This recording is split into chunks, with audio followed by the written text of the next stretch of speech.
to another video, and today we are back on that Dragon Quest 11 flow. Oh my god, I'm so excited. We have a lot of news to talk about today, and we got a new character name reveal. We got fucking new monsters, new screenshots. Oh my god, so many freaking screenshots that it's actually stressful to record this video. So nonetheless, we got to get into it, man. We gotta get into it. We gotta talk about the new character. We gotta talk about the new monsters and all that good shit. So first off, let's jump right into this, talking about the new character, or at least the new character name, if I were to say, and that is Silvia. Silvia, which is the man in the intro that you see dancing at a circus, doing a little blowkiss. You know, we've seen him in the intro, and we've seen what he can do, and it seems like from this render that we have here, he's holding some sort of instrument that might be used in battle in some sort of way. I'm not really sure how, and I've never seen it been done before in a Dragon Quest game, so I'm intrigued.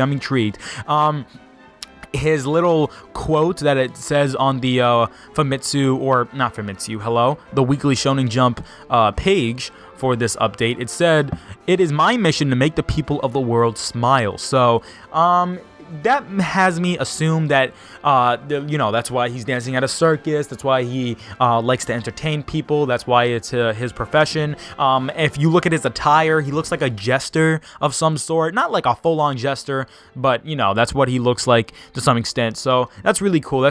Silvia looks like a dope character. He reminds me a lot of the guy that had white hair and red clothing in Dragon Quest 8. I really apologize. I forget the nigga's name. But nonetheless, that is Silvia in Dragon Quest 8. So now we have the protagonist, Camus, Veronica, Senya, and Silvia. So that's fucking dope.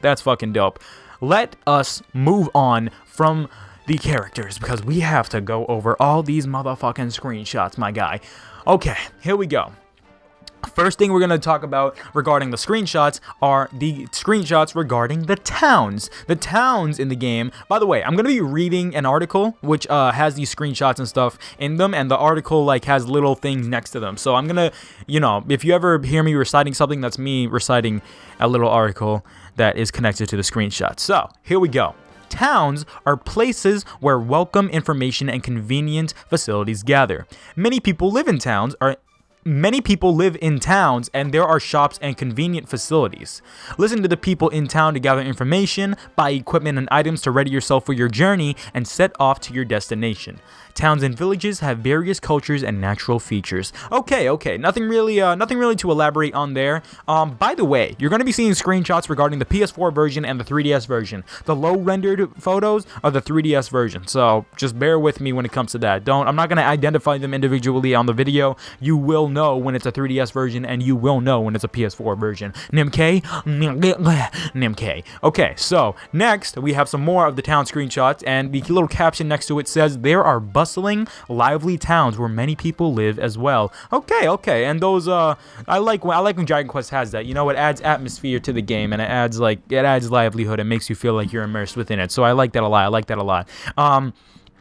Next, right here, with these next two screenshots, it says, "Listen to what people have to say to gather information and even get traveling tips." I feel like that's a new feature. If that is a new feature, that's a really cool one.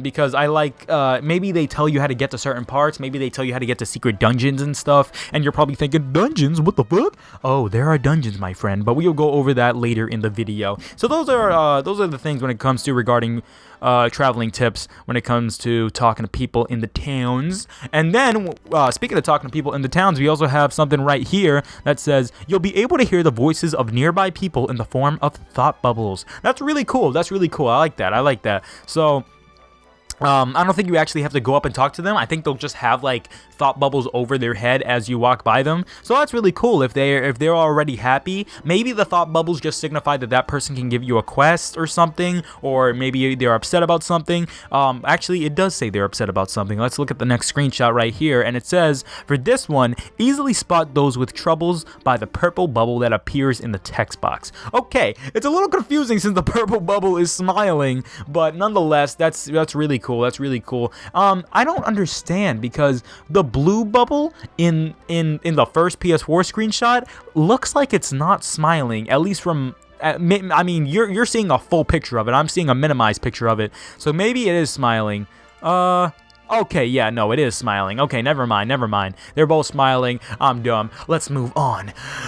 But it does seem as if the purple bubbles represent that the person is having a problem and they want you to fix it, while the blue bubbles represent that they're Gucci.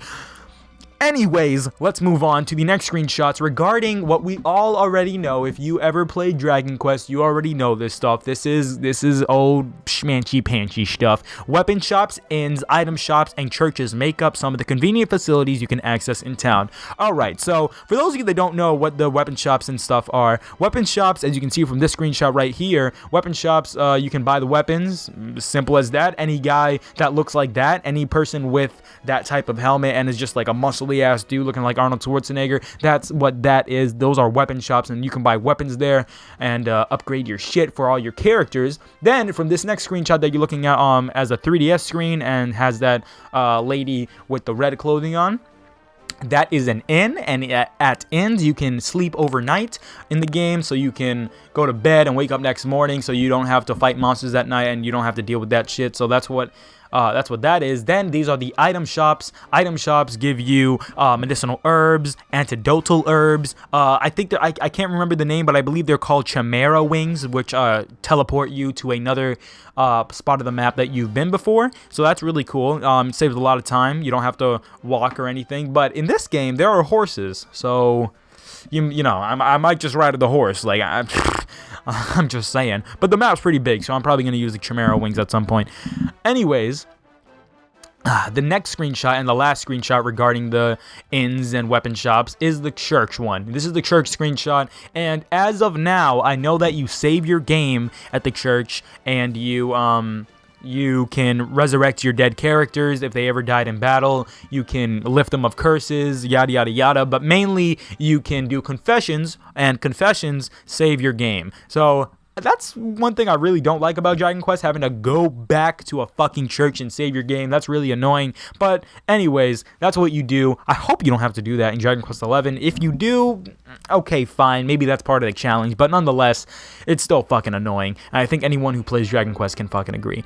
And now, with that said, we are done talking about the towns. Now let's move on to the monsters of Dragon Quest XI. The new monsters that got announced for Dragon Quest XI and are coming firstly to this game. The first monster we're going to talk about is Lantern Kozo. It says right here, an abandoned lantern who over time became a monster. They seem to think that they will someday scorch the humans who threw them away. Ooh, that's a pretty dark ass fucking backstory for a lantern with a smiley face. Okay, moving on. I don't know how to pronounce this one's names, but it's Mokoki. Mokokki. Mokokki. I'm gonna put it on the screen. You'll see how it's spelled. Nonetheless, a monster characterized by the fluff that protrudes from beneath its mask. It carries a huge needle that can fill anything with holes. Wow. Okay, that's pretty fucking gruesome if I do say so myself. Let's move on from that. By the way, you will see these monsters in screenshots later on, but those screenshots aren't necessarily pertaining to the monsters specifically. So let's just move on from it. Now let's talk about the fields in the game and all the terrain that we can walk through in this game, because the terrain and like the snow tundra and the biomes are fucking beautiful. Let me just say that from these screenshots. It says right here, fields span various environments, including meadows and snowlands, and feature a great variety of monsters. You may also find differences based on the time and weather, so be sure to explore every nook and corner. Okay, meadows, plains, coves, and snowlands make up some of the game's various fields. Alright, so as you can see right now, here are all the different biomes. They're all fucking beautiful, by the way. As they said in that thing, it seems as if the biomes, the monsters in them depend on the actual biome itself. So maybe if you're in a snow biome, you're going to get snow-based enemies. That's possible. I'm not sure. They weren't 100% clear on that in what I just read. So maybe that's what they mean. Maybe that's not what they mean. I'm not 100% sure on that. I wouldn't be surprised. I wouldn't be surprised if that's the case. But nonetheless, let's keep scrolling down on these screenshots, and if you look right here, you can see the lantern thing that we were just talking about. So that's really cool. And in the background, you can see a church. So maybe you do save at the church. I don't know. But nonetheless, this game looks fucking fuego. And it says right here on the caption, there are even monsters that appear at night. So that's really cool. Let me just say, man, the game looks cool on 3DS and on PS4. This next screenshot says, for its little caption, sometimes you'll move through places with narrow footing and steep roads. That looks really scary, and you're probably gonna have to do that when you enter dungeons and shit. So that's gonna be cool. Then it says right here, you'll find various items in places that sparkle. When you go to a glittering place, you can crush rocks to obtain ore or shake trees to get fruit. Oh, okay. So you know, you can kind of do this in every RPG at this point, and at least from Dragon Quest VIII, you couldn't do this. There was no real things that laying around that you could get unless it was like a treasure chest, I think. So it's really cool that you can do that in Dragon Quest XI. I mean, I'm not sure if you can do that in like Dragon Quest IX or 10. I don't know if that's the case where you can do that, but still pretty fucking cool, and it still is an improvement nonetheless because it's a new fucking game show. Yeah. Then look at these next screenshots featuring the Mokoki that we were just talking about. You can ride a horse in the field to travel long journeys more comfortably and reach your destination sooner. When dashing in the PlayStation 4 version, you can blow away monsters with a ram. That's dope, dude. That's dope because how is that gonna work if you're on a horse and you're fighting and like a monster walks up to you? Like, that's gonna be so weird. So they said that on the PS4 version you can ram them away. That's gonna be pretty dope. You can't do it on the 3DS version, so that's that. Oh well, every console has its limitations. With that said, though, we got over the new monsters and we went over the fields in Dragon Quest XI. Now we are going to talk about the dungeons. Oh, the dungeons, dude. They look so fucking lit. Dungeons are dangerous places where many monsters live and valuable treasures lie dormant. Brutal boss monsters also lurk inside. Be sure to fully prepare yourself before challenging these areas. Dungeons consist of mysterious temples and caves and many unforgiving trials. That's really dope. If you look at the PS4 screenshot right there, it looks a lot like a dungeon and it looks really clean. By the way, the screenshot with 3DS and it shows Senya just looking at a pool of water. No idea what that fucking means, but it's under the dungeon section, so I'm gonna put it in the video. And then we have some more screenshots, and then we got some monsters there, and then we're gonna move on to the next set regarding the dungeons. And it says right here, for these pictures, traps and mechanisms will block your path. Put your wisdom and courage to the test. All right, okay, so it seems like well, at the moment it doesn't seem like he's doing anything, but it seems like he's about to enter like a puzzle mini game of some sort, maybe. And then on the 3DS version, they're like, that's not a fucking dungeon, that's a volcano, fam.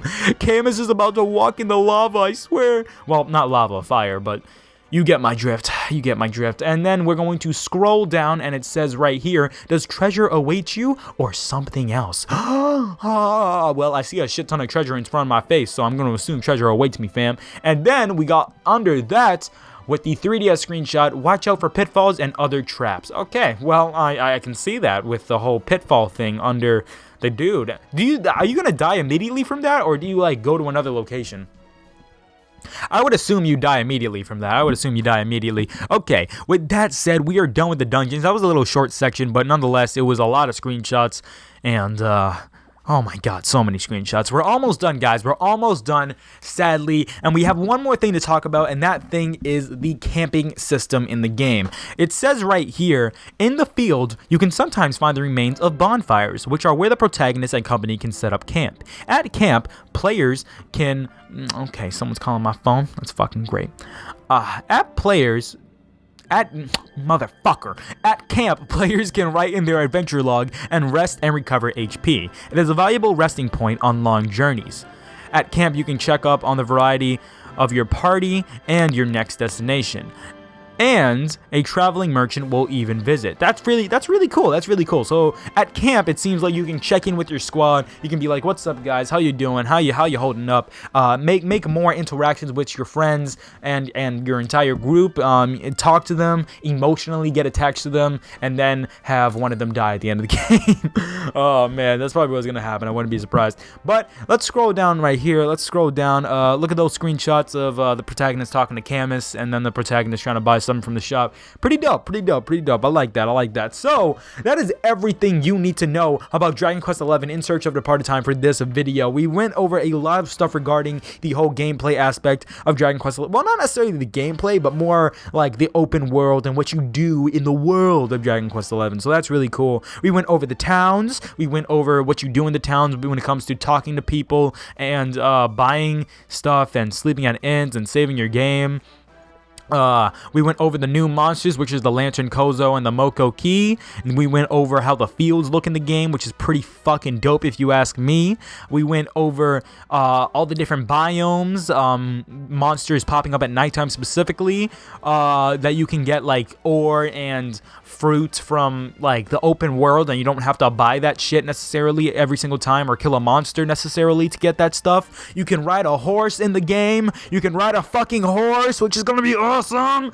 Oh man. And then the dungeons, oh my god, the dungeons are fucking lit. You can get loot, you can get awesome shit. It seems so fun with your friends, and by friends I mean your AI buddies. And then you got the camping system, which seems like an amazing feature. I know it sounds small, but I feel like that's a really cool feature because I hated the whole fucking like walking around in Dragon Quest VIII, and then once you outside, you basically have to go to another spot in order to save your game. You can't like save there. So hopefully you can save at a camp. I'm not sure if you will be able to, but at least if you can restore your HP, maybe I wouldn't be surprised if you could save. I mean, it would make more sense to save at camps than to save at churches. Okay, I'm just saying.